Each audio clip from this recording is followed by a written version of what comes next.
Сәлем достар. Мінекей бүгін тағы Қытай елінен көптеген тапсырыс келді маған. Солардың бірін ашып көрсетейін. Тездетіп. Мінекей мынауымыз бізде өткенде ғана келген Lenovo S650 смартфонына арналған бампер чехол және қорғаныш пленкасы түссіз силиконнан жасалған. Қазір салып көрейік.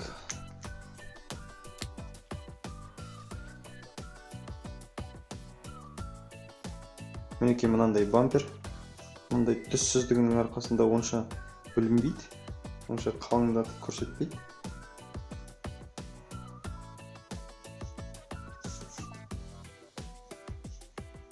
Келесі сәлемдемеміз мінекей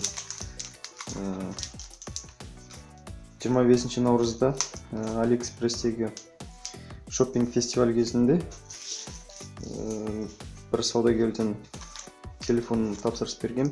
Ол саудагер ақшасы бәрі төленіп қойған соң ол саудагер жаңағы телефонды жіберуден бас тартты. Сол кезде саудагер өзінің магазиніне теріс пікір алмас үшін маған сыйлық жіберем деп уәде еткен. Сол сыйлығы келіп жетті. Мен шынымды айтсам, ол сыйлық келетініне онша сеніңкіремеп едім. Ішінде қандай сыйлық бар екен маған белгісіз.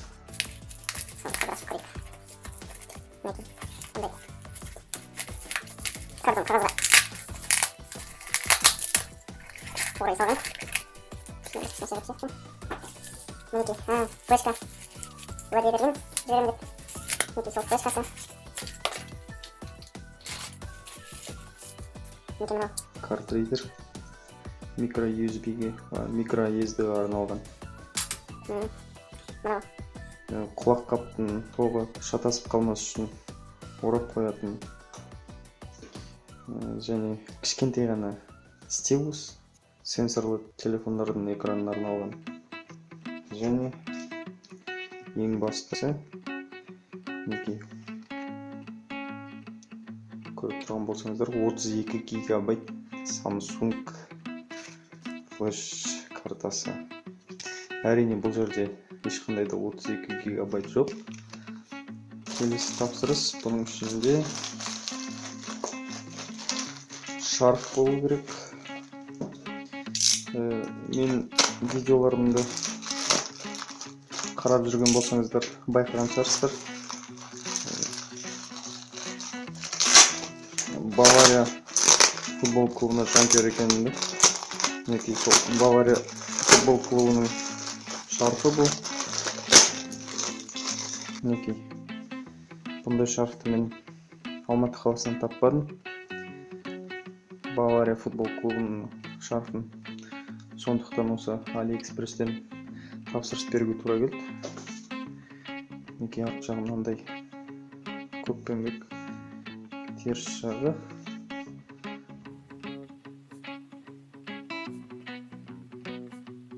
Оригиналға жетпейді әрине, дегенмен жоқтан жақсы. Ендігі келесі сәлемдемеміз сол 25 наурызда шоппинг фестивалі кезінде тапсырыс берілген заттардың бірі. Оның ішінде әйел адамдарға арналған қол сөмке.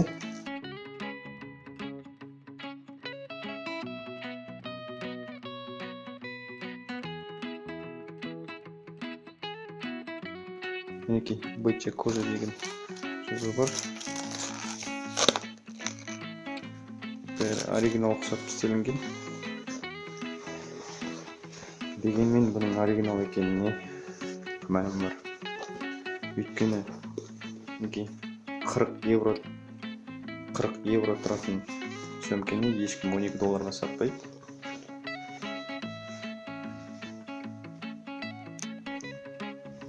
Дегенмен жақсы көрінеді.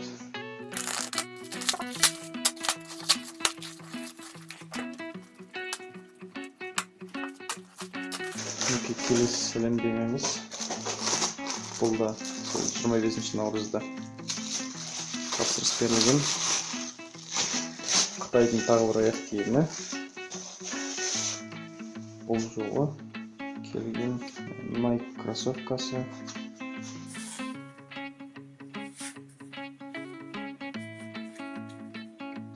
Жеп-жеңіл. Бірақ иісі Қытайдың иісі аңқып тұр.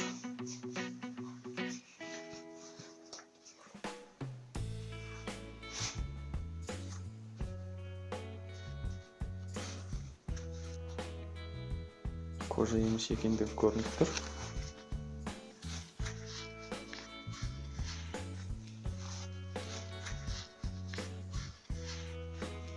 Келесі тапсырысымыз бұл AliExpress сайтынан емес, Daily Extreme сайтынан келген.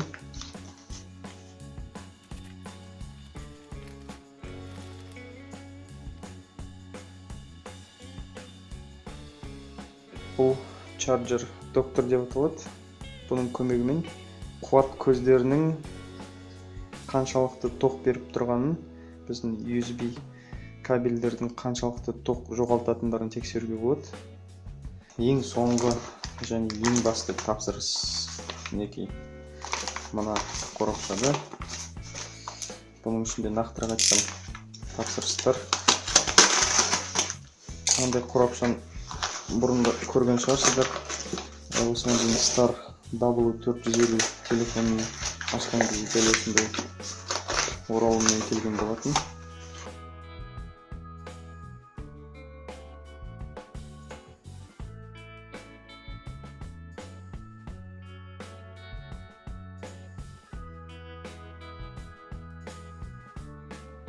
Көріп отқандарыңыздай екі ұялы телефон, бірінің ішінде Star W450 смартфоны, мынаның ішінде M707 смартфоны.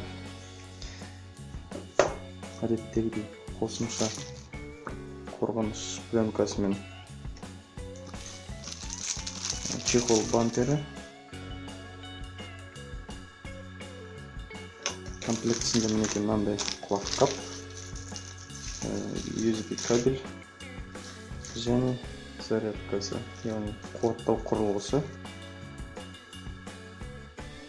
және аккумулятор. Аккумулятор мінекей 2000 мАh деп көрсетілген.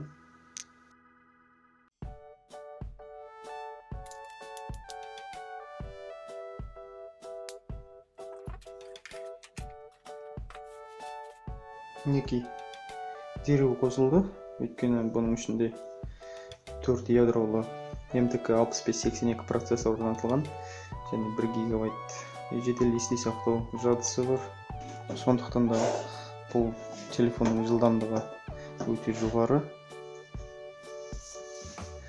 Өзінің $100 дейінгі арзан бағасына қарамастан. Және екінші телефонымыз мінекей MP деп аталады.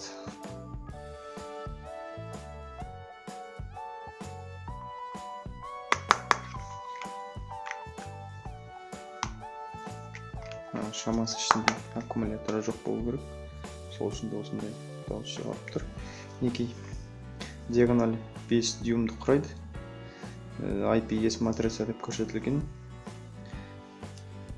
Негізі шын мәнінде қандай экран екенін қазір көреміз. Мінекей комплектісінде қандай бір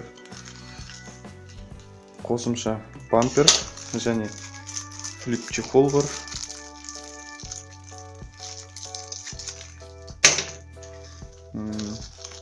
USB кабель, құлаққап және қуаттау құрылғысы. Мінекей аккумуляторы. Ішінде мінекей Қытай тілінде пайдаланушы нұсқаулығы. Басқа еш нәрсе жоқ. Бұл бізге қызық емес.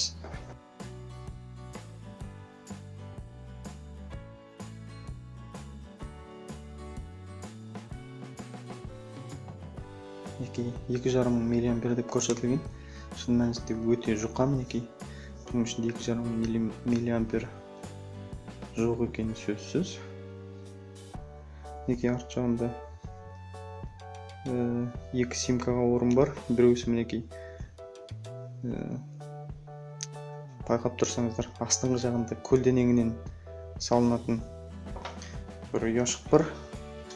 Толық размерлі симкаға мінекей мына жерден мінекей былай кіреді.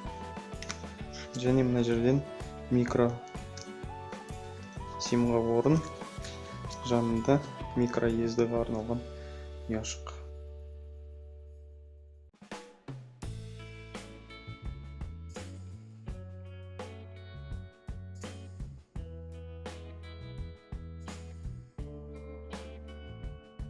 Мына телефон өте бір қызық екен. Солақайларға арналған телефон сияқты. Өйткені блоктан шығару батырмасы сол қолға ыңғайландырып жасалынған. Бұл әрине ыңғайсыз деп есептейміз өзім. Мінекей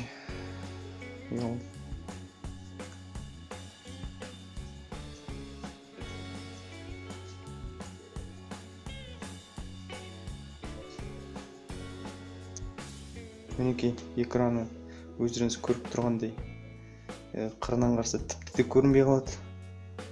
Өте нашар экран. Ешқандай да IPS матрица жоқ бұл жерде. Тура қараған кезде ғана жақсы көрінеді. Былай сәл қисайтсаң, ешқандай түстердің бәрі өзгеріп, тіпті ішіндегі қандай сурет бар екен, қандай сурет көрсетіліп тұрған байқау тіпті мүмкін емес. Мінекей мына жерде модель жазылған, Input 707 деп. Android 4.3 версиясы қойылған. Мінекей мына батырмасын басқан кезде моторы қатты зырылдап бір бос тұрған сияқты сезіледі.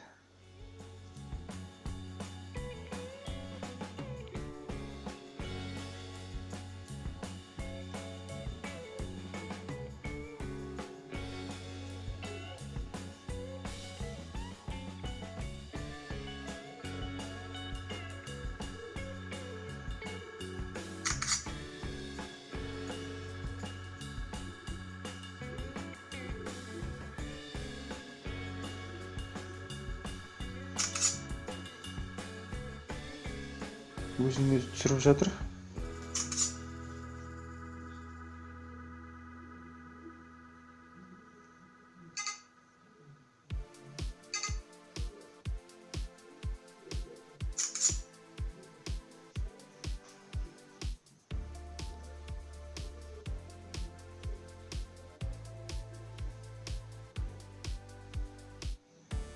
Камерасы жаман емес сияқты, тек экраны өте нашар.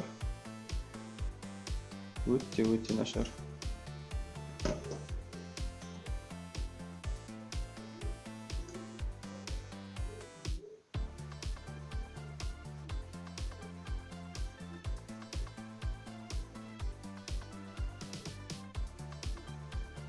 Неке мына W450-дің экраны IPS матрица емес, TN матрица.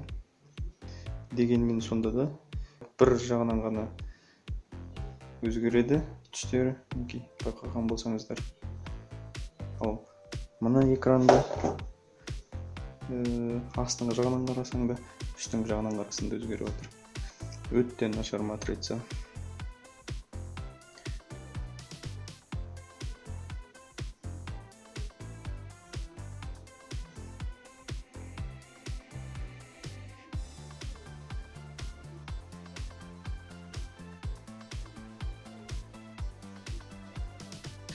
Мінекей достар, бүгінге осы. Алдағы уақытта осы екі телефонға жеке-жеке тоқталмай, салыстырмалы түрде шолу жасап өтемін. Сондықтан алдағы уақытта видео күтіңіздер, каналға жазылып лайк басыңыздар. Сау болыңыздар.